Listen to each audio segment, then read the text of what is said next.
Let us now understand two more terms, population and sample. First of all, what is population? In a general sense, we say that population means the total number of people living in a country. But in statistics, population means the total items or the total persons covered under our study. For example, we want to know the economic conditions of the farmers of a particular district. So for this, the total number of farmers in that districts will be the population of our study. Another example, suppose a machine produces 2000 units in a day and we want to know that how many defective units are there in the lot. So the total number of units, that are 2000 units which are covered under our study, is the population for us. Okay, so the definition says that a population is always all the individuals or items who possesses certain characteristics. It means it is the totality of the individuals or persons or items covered under our study. It is also called the universe in statistics. So now, what is sample? Many times the number of population is very large and it is not possible for us to cover each and every item or person of the population under our study. So what can we do? We can simply select a group or section out of the total population and then we will collect the necessary data from that group only. We will not study the whole population, but we will study that small group of population. Okay, so that small group or section out of the total population is a sample for us. For example, if we want to know about the economic conditions of the farmers in a particular district, and there are 1000 farmers living in that district, so it would be not possible for us to go to each and every farmer and collect our data. So what can we do? We select some group of all the farmers, let's say 10%. So 100 farmers will be covered under our study and we will collect the data from that 10% or 100 farmers only. We will not study the whole population, but we will study the sample only. That 10% will be the sample for us. So the definition says that a sample refers to a group or section of the population from which information is to be obtained. It is only a smaller group out of the population which we select to study our research project.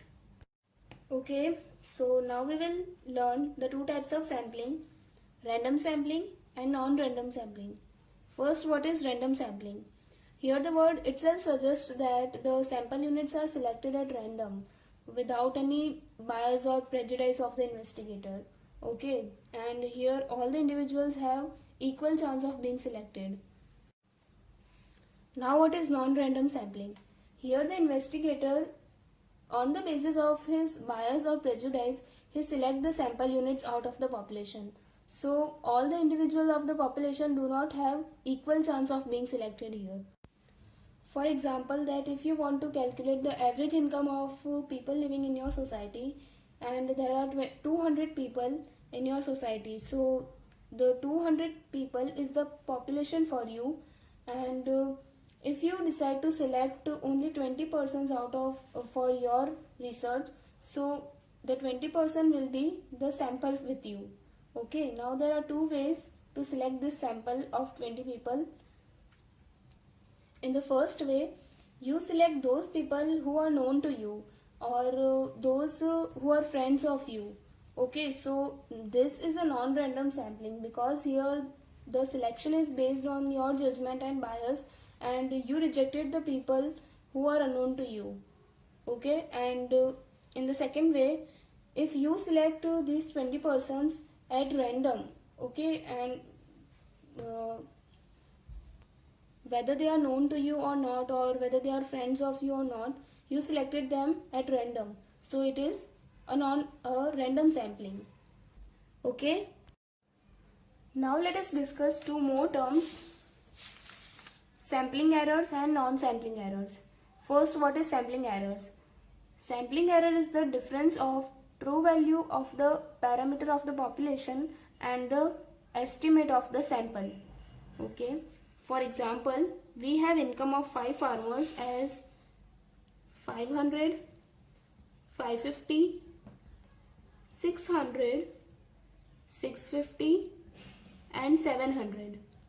So if we calculate the average of these incomes, we'll get, first we'll total up, add up all the incomes. It will come to 3000 and upon 5, because there are 5 farmers. So it will give 600. So the true value of the parameter of population is 600. Suppose I select any 2 farmers from this, and let's suppose 500 and 600, and we calculate now the average income of these two. So 500 plus 600 divided by 2 will give us 550. So the estimate of the sample is 550. Here the average income of the population is 600 and the average income of the sample is 550. So there occur a difference between the two. Okay, this difference is called sampling error. Here there is a difference of rupees 50. So this 50 is called the sampling error. Now, what are non-sampling errors?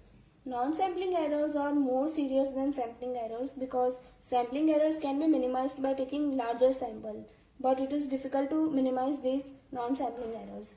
Here are few examples of non-sampling errors. First, sampling bias.